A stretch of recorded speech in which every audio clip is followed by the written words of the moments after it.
இன்றைக்கு நாம் தியானிக்க இருக்கிற வசனம் சங்கீதம் 89 அதிகாரம் 28வது வசனம். என் கிருபை என்றென்றைக்கும் அவனுக்காக காப்பேன், என் உடன்படிக்கை அவனுக்காக உறுதிப்படுத்தப்படும். என் கிருபை என்றென்றைக்கும் அவனுக்காக காப்பேன். யாருக்காக கர்த்தர் தன் கிருபையை காப்பார்? யாருக்காக தேவன் அவர்கள் சந்ததிக்கு அதை நிலைப்படுத்துவார்னு பார்க்கும்போது, தேவனுக்கு பயந்து அவர் கற்பனை கட்டளைகளை கை கொள்ளுகிறவர்களுக்கு அவர் கிருபையை என்றென்றைக்கும் காக்கிறவரா இருக்கிறார். அவர் உடன்படிக்கை அவர்களோடு அவர் உறுதிப்படுத்துகிறேன்னு சொல்றார். அந்த கிருபையை அளிக்கிறவங்களை அவர் எப்படி காப்பார்னா, அவன் ஒருத்தருக்கு, இப்போ தாவீதுக்கு அருளின அந்த கிருபை அவன் சந்ததி முழுவதையும் என்றென்றைக்கும் நிலைக்கும்படியாக செய்தார் இல்லையா? சங்கீதம் 89:29 பாருங்க, அவன் சந்ததி என்றென்றைக்கும் நிலைத்திருக்கவும் அவன் ராஜாசனம் வானங்கள் உள்ள மட்டும் நிலை நிற்கவும் செய்வேன். தாவீதுடைய சந்ததி, தாவீதுக்கு பிறகு சாலமோனுக்கு பிறகு அவன் சந்ததியும் நிலை நிற்கும்படியா கர்த்தர் செய்கிறார். அது எப்படின்னா, வானங்கள் உள்ள மட்டும் அது நிலை நிற்க செய்வேன்னு சொல்லி ஒரு கிருபையை கர்த்தர் கொடுக்கிறார். இன்னைக்கு நமக்கும் தேவன், நாம் கர்த்தரை தேடும் போது நம் பிள்ளைகளுக்கு அந்த ஆசீர்வாதத்தை வைக்கிறார். அவருடைய சந்நிதியின் முன் நாம் நிற்கத்தக்கதாக நம்மை கொண்டு போய் நிறுத்துவார். இந்த பூமி உள்ள வரைக்கும் நம்முடைய சந்ததியும் தேவனுக்கு முன்பாக நிற்கும் இல்லையா? அதே சங்கீதம் 89:31 சொல்றாரு, என் கட்டளைகளை கை கொள்ளாமல் என் நியமங்களை மீறி நடந்தால் அவர்கள் மீறுதலை மிலாற்றினாலும் அவர்கள் அக்கிரமத்தை வாதைகளினாலும் தண்டிப்பேன். இன்னைக்கு அவருடைய கற்பனை கட்டளையை கை கொள்ளாம நியமத்துக்கு மீறி நடந்தா அவர் மிலாற்றினாலே அடிப்பேன்னு சொல்றாரு. அவர்களுடைய அக்கிரமத்தை வாதையினாலும் தண்டிப்பேன். வாதை ஏன் கூடாரத்தை அணுகிறது? அக்கிரமம் மிகுதியா இருக்கும் போதுதான் வாதை கூடாரத்தை அணுகுது. சில நேரம் தேவன் சில வாதைகளை நமக்கு அனுமதித்திருக்கலாம். அது அவர் ஏற்ற சமயத்துல நமக்கு அதை நீக்கி போடுவார். நம் வழிகளை நாம் சரி செய்து கொள்ளும் போது கர்த்தர் அதை நீக்கி போடுவார். இல்லை அது எந்த நேரத்துல அது நம்மை விட்டு விலகி போகணும்னு தேவன் ஒரு கால நேரத்தை வைத்திருப்பார். அப்போது அது நம்மை விட்டு விலகி போகும். ஆனா இன்னைக்கு கட்டளை, கற்பனை, நியமம் இதெல்லாம் மீறி நடந்தா நாம் மிலாற்றினாலே அடித்து அவர்களை வாதையினாலே தண்டிப்பேன்னு சொல்றார். ஆனாலும் என் கிருபையை அவங்களை விட்டு விலகாமலும் என் உண்மை பிசகாமலும் இருப்பேன்னு அடுத்த வசனத்துல சொல்றாரு, சங்கீதம் 89:33. அப்ப கர்த்தருடைய கிருபை நம்மை விட்டு விலகாது. அவர் உண்மைனா அவர் வாயினாலே சொன்ன வார்த்தை ஒன்றும் பிசகாது. நம் குடும்பத்துக்கு நமக்கு கொடுத்த வாக்கு தத்தங்களை கர்த்தர் நிச்சயமாய் நிறைவேற்றுவார். நாம் தவறு செய்யும் போது அவர் தண்டிக்கிறாரு, சிற்றிக்கிறாரு. ஏன்னா யாரை சிற்றிக்கிறாரு? தன் நேசிக்கிற புத்திரர்களை தான் அவர் சிற்றிக்கிறார். சிற்றித்து அவர்களை சீர்படுத்தி அவர் தம்மண்டையிலே அவர் சேர்த்து கொள்ளுவார்னு பார்க்கிறோம். இங்க அதான், என் உடன்படிக்கை மீறாமலும் என் உதடுகள் விளம்பினதை மாற்றாமலும் இருப்பேன். என் உண்மை பிசகாதுன்னு சொல்றாரு. அடுத்து சங்கீதம் 89:34 சொல்றாரு, என் உடன்படிக்கை மீறாமலும். அப்ப கிருபையின் உடன்படிக்கை, கிருபையாக நமக்கு உடன்படிக்கையை காக்கிற தேவனா இருக்கிறார் இல்லையா? அதை அவர் மீற மாட்டார். அவர் உதடுகளினாலே சொன்னதை அவர் மாற்றாமல் இருப்பார். ஏன்னா அவர் பொய் சொல்ல மனுஷனோ மனம் மாற அவர் மனுபுத்திரனோ இல்லை என்று என்னாகம புத்தகத்துல நம்ம பார்க்கிறோம் இல்லையா? அப்போ தேவன் மனம் மாற மாட்டார். நமக்கு உடன்படிக்கையை அவர் மீற மாட்டார். அந்த உடன்படிக்கையை அவர் காப்பார். அவர் சொன்னதை நமக்கு செய்யும் அளவும் எப்படி யாக்கோபை அவர் கைவிடாது இருந்தாரோ அதே போல நம்மையும் அவர் கைவிட மாட்டார். ஏசாயா 55:3 சொல்லுது, உங்கள் செவியை சாய்த்த. அப்போ நம்ம தேவனுடைய கிருபையை பெற்றுக்கொள்ளணும். அவர் என்றென்றைக்கும் அந்த கிருபையை நமக்கு காக்கணும். அவருடைய உடன்படிக்கை நமக்காக உறுதிப்படணும்னா நாம் என்ன செய்யணும்? உங்கள் செவியை சாய்த்து என்னிடத்திலே வாருங்கள், கேளுங்கள், அப்பொழுது உங்கள் ஆத்துமா பிழைக்கும்.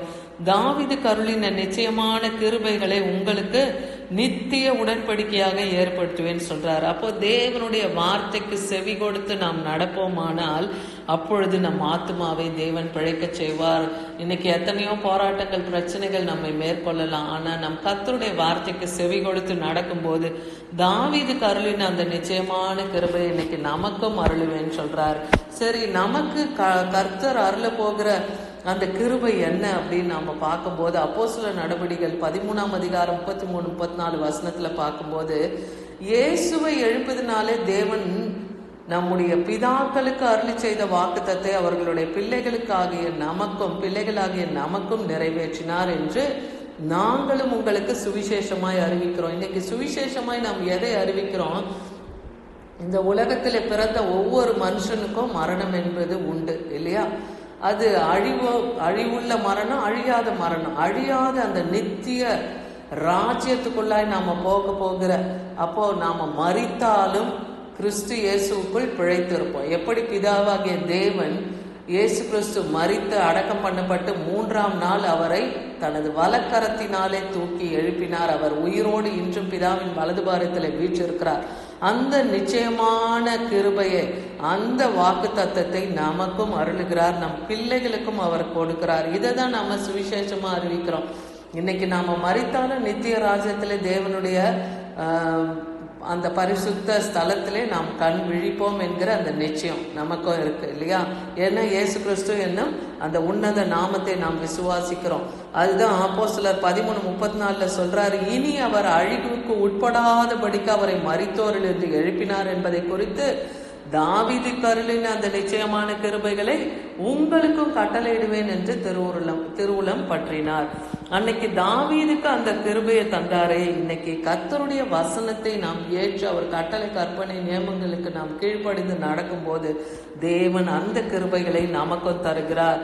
இதுக்கு ஒரே பிரதான வசனம் ஏசாயா 54:10. மலைகள் விலகினாலும் பர்வதங்கள் நிலை பெயர்ந்தாலும் என் கிருபை உன்னை விட்டு விலகாமலும் என் சமாதானத்தின் உடன்படிக்கை நிலை பெறாமலும் இருக்கும் என்று உன்மேல் மனதுருகுகிற கர்த்தர் சொல்லுகிறார். அப்போ மலையும் பர்வதம் எது விலகினாலும் அவருடைய கிருபை நம்மை விட்டு விலகாது, அவர் உடன்படிக்கை நமக்கு நிலை பெறாது.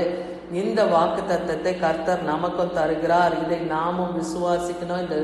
இந்த சத்திய வசனத்தை ஏசாயா 54:10 நாம காலைதோறும் கூட அறிக்கையிட்டு நாம ஜெபித்து அதை சுதந்திரித்துக் கொள்ளலாம். சங்கீதம் 111:9 வசனத்துல பார்க்கிறோம், அவர் தமது ஜனத்திற்கு மீட்பை அனுப்பி தமது உடன்படிக்கை நித்திய உடன்படிக்கையாக கட்டளையிடுவார். அவருடைய நாமம் பரிசுத்தம் உள்ளது.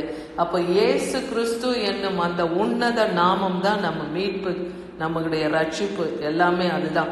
அந்த நித்திய உடன்படிக்கை நமக்கு அவர் கட்டளையிட்டு இருக்கிறார். ஏன்னா அவருடைய நாமம் பரிசுத்தம் உள்ளது. எவன் ஒருவன் கர்த்தருடைய நாமத்தை விசுவாசித்து அவன் நாவினாலே அறிக்கையிடுகிறானோ அவன் ரட்சிக்கப்படுவான் இல்லையா? அவனுக்கு நித்திய ஜீவன் உண்டு. அவர் நாமத்தை விசுவாசிக்கிறவங்களுக்கு நித்திய ஜீவன் உண்டு. அந்த உடன்படிக்கை காக்கிறார். அவர் நாமம் பரிசுத்தம் உள்ளது.